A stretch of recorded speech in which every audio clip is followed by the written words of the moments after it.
Welcome all of you. നമ്മളിന്നിവിടെ പഠിക്കാൻ പോകുന്നത് തരംഗം അല്ലെങ്കിൽ ഹെഡ്സ് എന്നാൽ എന്താണ്, അതുപോലെ ഫ്രീക്വൻസി എന്നാൽ എന്താണ്, ഈ രണ്ട് കാര്യത്തിനും ബേസ് ചെയ്താണ് പഠിക്കാൻ പോകുന്നത്. അതിന് മുൻപായി പറയാം, നമ്മളിപ്പോൾ ന്യൂ സിലബസ് എന്ന രീതിയിൽ പബ്ലിഷ് ചെയ്തുകൊണ്ടിരിക്കുന്ന വീഡിയോയുടെ 4ാമത്തെ ഭാഗമാണിത്. 1, 2, 3 മൂന്നെണ്ണം പബ്ലിഷ് ചെയ്ത് കഴിഞ്ഞു. ന്യൂ സിലബസ് NS4 ആണ്. ഓൺലൈൻ ക്ലാസ്സിൻ്റെ മുന്നോടിയായി നിങ്ങൾ 10 വീഡിയോ ആണ് ന്യൂ സിലബസ് എന്ന പേരിൽ ഇറക്കാൻ പോകുന്നത്. ആ 10ഉം തീർച്ചയായും കണ്ടിരിക്കണം. ഏതുതരം കോഴ്സാണെങ്കിലും ഇലക്ട്രോണിക്സ് പഠിക്കാൻ ആഗ്രഹിക്കുന്ന എല്ലാവരും ബേസിക്കായിട്ട് പഠിച്ചിരിക്കേണ്ട കാര്യങ്ങളാണ് പറയുന്നത്. ഈ ക്ലാസ് നിങ്ങൾക്ക് വേറെ എവിടെയും കിട്ടില്ല, കാരണം അത്ര ഡീപ്പായിട്ടാണ് പറഞ്ഞിരുന്നത്. കാര്യം ഇത് പഠിച്ചാൽ മാത്രമേ നിങ്ങൾക്ക് ഇലക്ട്രോണിക്സ് പഠിക്കാൻ കഴിയൂ. ഇത് പഠിക്കാൻ പറ്റാത്തതുകൊണ്ടാണ് നിങ്ങൾ ഏത് ഇൻസ്റ്റിറ്റ്യൂട്ട് ചെന്ന് കഴിഞ്ഞാലും ഒക്കെ നിങ്ങൾക്ക് ഇലക്ട്രോണിക്സ് പഠിക്കാതിരിക്കാൻ കഴിയുന്നത്. പിന്നെ സെക്കൻഡ് തിങ്, ഹെഡ്സ്, ഫ്രീക്വൻസി, ഈ രണ്ട് കാര്യങ്ങളാണ് ഇലക്ട്രോണിക്സിൻ്റെ ഹൃദയം എന്ന് തന്നെ പറയാം. Heart of the electronics. ഒരു മോട്ടോർ വാഹനത്തിനെ സംബന്ധിച്ച് എന്താണോ മോട്ടോർ, അത്രയ്ക്ക് പ്രാധാന്യമാണ് ഇലക്ട്രോണിക്സിൽ ഫ്രീക്വൻസി എന്ന് പറയുന്നത്. അപ്പോൾ ഫ്രീക്വൻസിയുടെ ഒരു ഭാഗം. ഇപ്പോൾ നിങ്ങൾക്ക് പരീക്ഷയ്ക്കാണ് പഠിക്കുന്നതെങ്കിൽ വളരെ സിമ്പിളാണ് പഠിക്കാൻ. എന്താണ് ഫ്രീക്വൻസി എന്ന് ചോദിച്ചു കഴിഞ്ഞാൽ number of cycles per second, ഇത്രയേ ഉള്ളൂ. ഒരു സെക്കൻഡിലുണ്ടാകുന്ന തരംഗങ്ങളുടെ എണ്ണത്തെ ഫ്രീക്വൻസി എന്ന് വിളിക്കുന്നു. പക്ഷെ നിങ്ങൾക്ക് ഫ്രീക്വൻസി വല്ലതും മനസ്സിലായോ? ഒന്നും മനസ്സിലായില്ല. അതിന് വളരെ ആഴത്തിൽ ഒരു തരംഗം അഥവാ ഒരു ഹെഡ്സ് എന്നാൽ എന്താണെന്ന് പഠിക്കണം. അത് പഠിച്ചു കഴിഞ്ഞാൽ ഫ്രീക്വൻസി ഓട്ടോമാറ്റിക് നിങ്ങൾക്ക് മനസ്സിലാവും. അപ്പോൾ അതുപോലെ നമ്മൾ എല്ലാ ക്ലാസ്സിലും ഈ വീഡിയോ കണ്ട് കഴിയുന്നതോടുകൂടി നിങ്ങൾക്ക് ഇനി ജീവിതത്തിൽ ഒരിക്കലും തരംഗത്തിനെക്കുറിച്ചോ ഫ്രീക്വൻസിയെക്കുറിച്ചോ സംശയം ഉണ്ടാവില്ല. മാത്രമല്ല ഏറ്റവും ഒരു ബെനിഫിറ്റ് എന്താണെന്ന് പറഞ്ഞു കഴിഞ്ഞാൽ ഓഡിയോ ഫീൽഡിലുള്ള നിങ്ങളെല്ലാ സംശയങ്ങളും മാറും. എത്ര തരം ആംപ്ലിഫയർ വരുന്നുണ്ട്, വാട്ട്സ് എന്ന് പറഞ്ഞാൽ എന്താണ്, സ്പീക്കേഴ്സ് എന്താണ്, അതുപോലെ ഡിജിറ്റൽ ഇലക്ട്രോണിക്സിലും ഫ്രീക്വൻസി എന്താണ്, RF ഇലക്ട്രോണിക്സിൽ കമ്മ്യൂണിക്കേഷൻ എന്താണ്, ഇതെല്ലാം ഈ ഫ്രീക്വൻസിനെ ആശ്രയിച്ചിരിക്കുന്നത്. അതുകൊണ്ട് ഏറ്റവും നന്നായിട്ട് ഈ ബാലപാഠം പഠിക്കുന്നതോടുകൂടി തന്നെ നിങ്ങളിത് ഏതാണ്ട് ഒരു 75% ബാക്കി ഓഡിയോ ഫീൽഡിലെല്ലാം പഠിച്ചു കഴിയും. അത് നിങ്ങൾക്ക് പെട്ടെന്ന് മനസ്സിലാവും. അതുകൊണ്ട് നമുക്ക് വിശദമായി ഒരു തരംഗം എന്താണെന്ന് പഠിക്കാം. മണിക്കൂറുകളോളം വേണ്ട ക്ലാസ് ആണെങ്കിലും ഞാൻ വളരെ കുറഞ്ഞ മിനിറ്റിലാണ് ഇത് അവതരിപ്പിക്കുന്നത്, നിങ്ങൾ ഓർക്കണം. അപ്പോൾ ഈ വീഡിയോയിൽ അതിൻ്റെ പരിമിതികൾ കാണും. എങ്കിലും ഒരു തവണ കണ്ട് മനസ്സിലായെങ്കിൽ നിങ്ങൾ പഠിക്കാൻ ആഗ്രഹിക്കുന്നവർ വീണ്ടും 1, 2, 3 തവണ കണ്ട് ഇത് പഠിച്ചിരിക്കണം. ഈ 10 വീഡിയോകളും ഇതുപോലെ പ്രാധാന്യം അർഹിക്കുന്നുണ്ട്. ശരി, നമുക്ക് തരംഗം എന്താണെന്ന് ഞാനൊരു പേപ്പറിൽ വരച്ച് കൃത്യമായി വിശദീകരിച്ച് തരാം. നോക്കൂ, ഞാനിവിടെ ഒരു ചരടിലൊരു വെയിറ്റ് കെട്ടി തൂക്കിയിട്ടിരിക്കുകയാണ്. ജസ്റ്റ് നമ്മളിങ്ങനെ കൈകൊണ്ട് ആട്ടിക്കൊണ്ട് ഇങ്ങനെ അങ്ങോട്ടും ലെഫ്റ്റ് ആൻഡ് റൈറ്റ് ഇങ്ങനെ ആടിക്കൊണ്ടിരിക്കും. ഇത്രയേ ഉള്ളൂ. അപ്പോൾ എന്താണ് സംഭവം ഇങ്ങനെ കാണിക്കാൻ കാരണം എന്ന് പറഞ്ഞാൽ, ഇവിടെ വെച്ചാണ് നമ്മൾ തരംഗം പഠിക്കാൻ പോകുന്നത്. തരംഗം അപ്പോൾ ഇപ്പം നേർരേഖയിൽ ഇങ്ങനെ തൂങ്ങിക്കിടക്കുന്ന അവസ്ഥ. ഇത് സെൻറ്റർ പോയിൻ്റായിട്ട് ഞാനിവിടെ ഒരു പേപ്പർ വെക്കാം. ഇപ്പം നിങ്ങൾക്ക് കുറച്ചുകൂടി വ്യക്തമായിരിക്കും. ഈ വശത്തിനെ A സൈഡെന്നും ഈ സൈഡിനെ B സൈഡെന്നും വിളിക്കാം. 2 സൈഡ്. അപ്പോൾ ഈ വെയിറ്റിനെ സംബന്ധിച്ച് ഇപ്പോൾ നടുക്ക് നിൽക്കുന്ന സമയത്ത് ഇപ്പോൾ ആദ്യം ഇങ്ങോട്ടാണ് മൂവ് ചെയ്യുന്നതെങ്കിൽ നമ്മളിങ്ങനെ തള്ളി കൊടുത്താൽ ഇങ്ങോട്ട് മൂവ് ചെയ്യും. എത്രയാണോ തള്ളുന്നത് പിന്നെ വീണ്ടും തിരിച്ചിവിടെ 0ൽ വരും. അപ്പോൾ അതിൻ്റെ നേരെ ഓപ്പോസിറ്റ് Bയിലേക്ക് ഇങ്ങനെ ചലിക്കും. പിന്നെ വീണ്ടും 0ലെത്തും. ഇങ്ങനെയുള്ള ഈ ഒരു ചലനം, ഈ ആദ്യം ഒരു വശത്തേക്ക്, അതായത് ഇവിടെ Aയിലോട്ട് പോകുന്നു, 0യിൽ നിന്ന് തുടങ്ങി Aയിലോട്ട് പോകുന്നു, വീണ്ടും 0ലെത്തുന്നു, വീണ്ടും 0യിൽ നിന്ന് Bയിലോട്ട് പോകുന്നു, തിരികെ വീണ്ടും 0ലെത്തുന്നു. ഇങ്ങനെ ഒരു പ്രാവശ്യം അങ്ങോട്ടും ഇങ്ങോട്ടും ഈ ചലനം പൂർത്തിയാക്കുന്നതിനാണ് ഒരു തരംഗം അഥവാ ഒരു ഹെഡ്സ് എന്ന് പറയുന്നത്. ഇതിൽ ഈ സമയം നോക്കിക്കോളൂ. സമയം എന്ന് പറഞ്ഞാൽ ഒരു സമയം വേണമല്ലോ. ഇവിടുന്ന് ഇങ്ങോട്ട് നീങ്ങാനാണെങ്കിലും സമയം തീർച്ചയായിട്ടും വേണം. അപ്പോൾ നിങ്ങൾക്കത് പെട്ടെന്ന് മനസ്സിലാവാൻ വേണ്ടി ഞാൻ ഏതാണ്ട് ഒരു 10 മിനിറ്റ് കണക്കാക്കാം.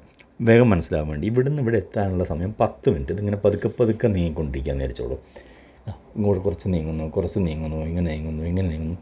ഇവിടെ എത്താൻ 10 മിനിറ്റ് എടുത്തു. ഒരു ഹോൾട്ടിംഗ് പോയിൻ്റ്, അത് വീണ്ടും എത്ര വേണം, തിരിച്ചിങ്ങോട്ട് 10 തന്നെ വേണം. ഇവിടെ എത്തി 10 മിനിറ്റ് എടുത്തു. ഓപ്പോസിറ്റ് പോകാനും അപ്പോൾ 10 മിനിറ്റ് എടുത്തു, വീണ്ടും 10 മിനിറ്റ്. അപ്പം സമയത്തിൻ്റെ കാര്യം നോക്കുകയാണെങ്കിൽ എത്ര വന്നു? ടൈം ലൈനിൽ 10 അങ്ങോട്ട്, 10 + 10 20. തിരികെ ഇങ്ങോട്ട് 10 + 10 20 അപ്പം 40 മിനിറ്റ് എടുത്തു അങ്ങോട്ടും ഇങ്ങോട്ടും ചലിക്കാൻ. ഇതിപ്പോൾ 1 സെക്കൻഡ് കൊണ്ടാണ് ഇത് പൂർത്തീകരിക്കേണ്ടെങ്കിൽ എങ്ങനെ വേണം? ഇവിടുന്ന് ഇങ്ങോട്ട് 1/2 സെക്കൻഡ് എടുക്കണം, വീണ്ടും 1/2 സെക്കൻഡ് ഇങ്ങോട്ട്, അപ്പോൾ 1 സെക്കൻഡ്, വീണ്ടും ഇങ്ങോട്ട് 1/2 സെക്കൻഡ്, ഇങ്ങോട്ട് 1/2 സെക്കൻഡ്. അങ്ങനെയാണെങ്കിൽ ഇതിന് 2 സെക്കൻഡ് വരും. കാര്യം ഒരു വശത്ത് പോയി തിരിച്ച് വരാൻ തന്നെ 1/2 + 1/2 1 സെക്കൻഡ് എടുത്തു, ഓപ്പോസിറ്റും 1/2 + 1/2 1 സെക്കൻഡ് എടുത്തു. ഇനി ഈ മൊത്തം ഈ ഒരു പ്രോസസ്സ് ഒരു ഹെഡ്സ് പൂർത്തിയാക്കാൻ 1 സെക്കൻഡിനുള്ളിൽ വേണമെങ്കിൽ ഇങ്ങനെ ചിന്തിച്ചാൽ മതി. ഇവിടുന്ന് ഇങ്ങോട്ട് 1/4 സെക്കൻഡ്, തിരിച്ച് 0-ലെത്താൻ 1/4 സെക്കൻഡ്, അപ്പോൾ 1/2 സെക്കൻഡായി. അതേ പ്രോസസ്സ് ആവർത്തിക്കുന്നു. ഇങ്ങോട്ട് 1/4 സെക്കൻഡ്, ഇങ്ങോട്ട് 1/4, അപ്പോൾ 1/2 + 1/2 1 സെക്കൻഡ് കൊണ്ട് ഒരു പ്രാവശ്യം ഇങ്ങനെ ഈ ഒരു ചലനം പൂർത്തീകരിച്ചാൽ അതിനെ ഒരു സൈക്കിൾ അഥവാ ഹെഡ്സ് എന്ന് പറയുന്നു. ഇതേ പ്രോസസ്സ് ഞാനിനി നമ്മളൊരു പേപ്പറിൽ വരയ്ക്കുകയാണെങ്കിൽ, ഗ്രാഫിക്കായിട്ട് വരയ്ക്കുകയാണെങ്കിൽ എങ്ങനെ മനസ്സിലാവും നോക്കാം. അങ്ങനെയാണ് നിങ്ങൾ മിക്കവാറും എല്ലാ സ്ഥലത്തും ഈ സൈക്കിൾസൊക്കെ കാണുന്നത്. നേരിട്ട് പേപ്പറിൽ ഇതിൻ്റെ ഈ ചലനം, ഇപ്പോൾ ചലനം മനസ്സിലായി എന്ന് വിചാരിക്കുന്നു. ഇത് ഗ്രാഫിക് പേപ്പറിലോട്ട് വരച്ചിട്ട് ഒന്നുകൂടെ വിശദമാക്കി തരാം. ഒരു പേപ്പറിലേക്ക് വരയ്ക്കുമ്പോൾ ഇതെങ്ങനെ വരയ്ക്കും നോക്കാം. ഞാൻ അവിടെ ഒരു വെയിറ്റാണല്ലോ തൂക്കി നിങ്ങൾക്ക് അങ്ങോട്ടും ഇങ്ങോട്ടും മൂവ് ചെയ്ത് കാണിച്ചത്. ഇതിന് പകരം നിങ്ങൾക്കൊരു ഊഞ്ഞാലിൻ്റെ ഒരു വശത്ത് നിന്ന് നോക്കുന്ന വ്യൂ ആയിട്ടും സങ്കല്പിക്കുക കേട്ടോ. ഒരു മരത്തിൽ ഊഞ്ഞാൽ കെട്ടിയിരിക്കുന്നു, ഇവിടെ ഒരാളിരിക്കുന്നു, അതിൻ്റെ ഫ്രണ്ട് വ്യൂ അല്ല സൈഡ് വ്യൂ നോക്കുന്ന സമയത്ത് ഊഞ്ഞാലിങ്ങനെ അങ്ങോട്ടും ഇങ്ങോട്ടും ആടും. ഇനി ലൗഡ് സ്പീക്കറിൻ്റെ കാര്യത്തിലാണെങ്കിൽ ഒരു പേപ്പർ, അതിൻ്റെ കോൺ പേപ്പർ എന്ന് പറഞ്ഞാൽ നമ്മൾ വശം ഒരു സൈഡ് നോക്കുമ്പോൾ പേപ്പർ ഇങ്ങനെയല്ലേ കാണുന്നത്, അതിൻ്റെ മൂവ്മെൻറ്റ്സ് വൈബ്രേഷൻ ഇങ്ങനെ ഒരു സെക്കൻഡിൽ മൂവ് ചെയ്യുന്നതിനാണ് വൈബ്രേഷൻ, കമ്പനം എന്ന് പറയുന്നത്. അങ്ങനെ ആവാം. എനിവേ, അപ്പോൾ ഞാൻ ഗ്രാഫിലേക്ക് വരയ്ക്കാൻ പോവാണ്. ഇവിടെ 0 ഇവിടെ ആയതുകൊണ്ട് ഞാൻ ഇങ്ങനെ, ഇവിടെ വെർട്ടിക്കലാണെങ്കിൽ ഞാൻ ഇവിടെ ഹൊറിസോണ്ടലായിട്ടൊരു വര വരയ്ക്കുന്നു. ഈ തൂങ്ങിക്കിടക്കുന്ന ഇതിനെ സൂചിപ്പിക്കുന്ന ഈ ലൈനാണ് ടൈം ലൈൻ. ഇവിടുന്ന് ഇങ്ങോട്ട് സഞ്ചരിക്കുന്ന ടൈമിന് ഇതിന് ഞാനൊരു വര വരച്ചു, അതാണ് വര. അപ്പം ഇവിടുന്നാണ് ടൈം സ്റ്റാർട്ട് ചെയ്യുന്നത് 0. ഇവിടുന്ന് സ്റ്റാർട്ട് ചെയ്യുമ്പോൾ ഈ സ്റ്റാർട്ട് ചെയ്യുന്നത് ഒരു വശത്തേക്ക് പോകുന്നു, എ വശത്തേക്ക് പോകുന്നു, ഇങ്ങോട്ട് പോകുന്നു, ബി വശത്തേക്ക് പോകുന്നു, ഓപ്പോസിറ്റ് പോകുന്നു. അപ്പോൾ ഇങ്ങനെയാണ് ഈ ഓപ്പോസിറ്റ് നമ്മൾ തരംഗം വരയ്ക്കുമ്പോൾ ഫ്രീക്വൻസീൻ്റെ കാര്യത്തിൽ വരാൻ കാര്യം. അപ്പോൾ ആ ഭാഗം മനസ്സിലായെന്ന് വിചാരിക്കുന്നു. ഇനി സമയം നോക്കിക്കോളൂ. 0-ൽ നിന്ന് തുടങ്ങി മുകളിലേക്ക് എത്താനെത്തിയ സമയം ഞാൻ പറഞ്ഞു 1/4 സെക്കൻഡ് ഇവിടെ എത്താൻ, പിന്നെ തിരിച്ച് 1/4 സെക്കൻഡ് 0-ൽ തന്നെ എത്തുന്നു. അത് കഴിഞ്ഞ് വീണ്ടും 1/4 സെക്കൻഡ് ഓപ്പോസിറ്റ് സൈഡ് ബി സൈഡിലേക്ക് വരുന്നു, വീണ്ടും 1/4 സെക്കൻഡ്. ഈ 1 സെക്കൻഡ്, 1/2 സെക്കൻഡ്, 1/4 സെക്കൻഡ് എന്നൊക്കെ പറയാൻ ബുദ്ധിമുട്ടല്ലേ. ഇവിടെയാണ് നിങ്ങൾ മൈക്രോ സെക്കൻഡും മില്ലി സെക്കൻഡും ഇവിടെ വെച്ച് പഠിക്കണം. ഇതൊക്കെ ഈ സൈക്കിൾ എന്ന് പറഞ്ഞു കഴിഞ്ഞാൽ ഇലക്ട്രോണിക്സിൻ്റെ ഹാർട്ടാണ്, ഏറ്റവും ഒരു ഹൃദയം എന്ന് പറയാൻ പറ്റുന്നതാണ്. ഇത് പഠിച്ചു കഴിഞ്ഞാൽ നിങ്ങൾ ഏതാണ്ടെല്ലാം പഠിച്ചു. ഇനി അങ്ങോട്ടൊക്കെ ഫ്രീക്വൻസി വരുന്ന സമയത്ത് വളരെ ഈസി ആയിരിക്കും. അതുകൊണ്ട് വളരെ ശ്രദ്ധിച്ച് പഠിച്ചോളൂ. അപ്പോൾ ഈ 1/4 സെക്കൻഡിനെ 1/2 സെക്കൻഡ് മാറ്റിയിട്ട് ഞാൻ എന്ത് ചെയ്യുന്നു, ഇതിനെ മില്ലി സെക്കൻഡ് ആക്കുന്നു. Very simple. 1 സെക്കൻഡ് എന്ന് പറഞ്ഞു കഴിഞ്ഞാൽ 1000 മില്ലി സെക്കൻഡാണ്. ഇപ്പോൾ ഇത്രയും പഠിച്ചാൽ മതി. ഇനി 1 മില്ലി സെക്കൻഡ് വീണ്ടും 1000 കൊണ്ട് ഡിവൈഡ് ചെയ്യുമ്പോൾ മൈക്രോ സെക്കൻഡ് ആവും. അതിലോട്ട് ഇപ്പോൾ പോകണ്ട, ഇപ്പോൾ ഈ സ്റ്റേജിൽ നിൽക്കട്ടെ. 1 സെക്കൻഡിന് ഇനി ഞാൻ പറയുമ്പോൾ 1000 മില്ലി സെക്കൻഡ് എന്നുള്ള വാക്ക് ഉപയോഗിക്കും, അല്ലെങ്കിൽ 1/4 അരയൊന്നും ഉപയോഗിക്കില്ല. അങ്ങനെ മില്ലി സെക്കൻഡിലേക്ക് വരുമ്പോൾ എന്ത് സംഭവിക്കുമെന്ന് നോക്കാം. ഇവിടുന്ന് ഇവിടെ എത്താൻ വേണ്ട സമയം 1000 മില്ലി സെക്കൻഡാണല്ലോ, അതായത് 1 സെക്കൻഡ്. അപ്പം ഇവിടുന്ന് ഇവിടെ എത്താൻ 250, 4-1 250 മില്ലി സെക്കൻഡ് ഇവിടെ എത്തുന്നു. തിരിച്ച് ഓപ്പോസിറ്റ് 250 മില്ലി സെക്കൻഡ് 0-ൽ വീണ്ടും എത്തുന്നു. അപ്പോൾ 500 മില്ലി സെക്കൻഡ്.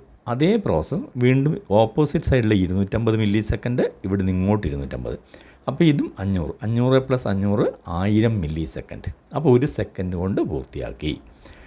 ഇനി ഇതിനെ ഇവിടെ നിന്ന് ഒരു ആവൃത്തി പൂർത്തിയാക്കുന്നതിനാണ് ഒരു ഫുൾ സൈക്കിൾ എന്ന് പറയുന്നത്. Full cycle. നേരെ മറിച്ച് പകുതി മാത്രമാണ് പൂർത്തിയാക്കിയെങ്കിൽ അതിനെ ഹാഫ് സൈക്കിൾ എന്ന് വിളിക്കും. ഈ സൈക്കിൾ CYCLE എന്ന് പറയും. ഹെഡ്സ് HERTZ ഹെഡ്സ് എന്ന് പറയും. അതിന് ചുരുക്കിയിട്ട് HZ എന്ന് എഴുതുന്നത് കാണാം നിങ്ങൾ, ഹെഡ്സ്. ഈ 3 വാക്കും ഒരേ സംഗതിയാണ് സൂചിപ്പിക്കുന്നത്, ഫുൾ സൈക്കിൾ. ഇനി മറ്റൊരു കാര്യം, ഈ ഫ്രീക്വൻസി 1 സെക്കൻഡിൽ എത്ര പ്രാവശ്യം സംഭവിക്കുന്നു. സെക്കൻഡ് എന്നുള്ളത് ഫിക്സ്ഡാണ്, അതൊരിക്കലും മാറുന്നില്ല. ഇനി കിലോ ഹെഡ്സ് ആവട്ടെ, മെഗാ ഹെഡ്സ് ആവട്ടെ, ജിഗാ ഹെഡ്സ് ആവട്ടെ, എല്ലാം സെക്കൻഡിൽ എത്ര, ഇതൊക്കെ ഒരു ബുക്കിൽ എഴുതി വെച്ചോളൂ. സെക്കൻഡിൽ എത്ര, അതാണ് ചോദ്യം. അപ്പം 1 സെക്കൻഡിൽ എത്ര സൈക്കിൾ സംഭവിക്കുന്നു എന്നുള്ളത്, അതാണ് അതിൻ്റെ പേരാണ് frequency. Number of cycles per second, ഒരു സെക്കൻഡിൽ എത്ര സൈക്കിളുകൾ സംഭവിക്കുന്നു. അപ്പോൾ ഒരു സെക്കൻഡിൽ ഒരു പ്രാവശ്യമാണ് ഇങ്ങനെ സംഭവിക്കുന്നെങ്കിൽ അതിനെ നിങ്ങൾക്ക് ധൈര്യം ഒരു ഹെർട്സാണ് അതിൻ്റെ ഫ്രീക്വൻസി എന്ന് പറയാം. ഇപ്പോൾ ക്ലോക്കിൻ്റെ ഒരു സെക്കൻഡ് സൂചിയൊക്കെ ഉദാഹരണം എടുക്കുകയാണെങ്കിൽ നിങ്ങൾക്ക് കാണാം ഒരു സെക്കൻഡ് അങ്ങോട്ടും ഇങ്ങോട്ടും ഇല്ലെങ്കിലും ചലിക്കുന്നതാണ്ട് ഒരു 1 സെക്കൻഡ് ആണ്. അപ്പോൾ അതൊരു ഹെർട്സാണ് ഫ്രീക്വൻസി എന്ന് പറയുകയാണെങ്കിൽ നമുക്ക് ഒരു ഹെർട്സ് എടുക്കാം. 2 ആണെങ്കിൽ 2 ഹെർട്സ്, 30 ആണെങ്കിൽ 30 ഹെർട്സ് ഒരു സെക്കൻഡിൽ 50 പ്രാവശ്യമാണെങ്കിൽ 50 ഹെർട്സ് 50 ഹെർട്സ്. ഇതാണ് KSE ഇലക്ട്രിസിറ്റിയുടെ കാര്യത്തിൽ AC നമ്മൾ 50 ഹെർട്സ് എന്നൊക്കെ പറയുന്നത് ഒരു സെക്കൻഡിൽ 50 പ്രാവശ്യം ഇങ്ങനെ സംഭവിക്കുന്നു എന്നാണ്. അതെന്താണെന്നുള്ളത് AC/DCൻ്റെ കാര്യത്തിൽ വരുമ്പോൾ വിശദമാക്കാം.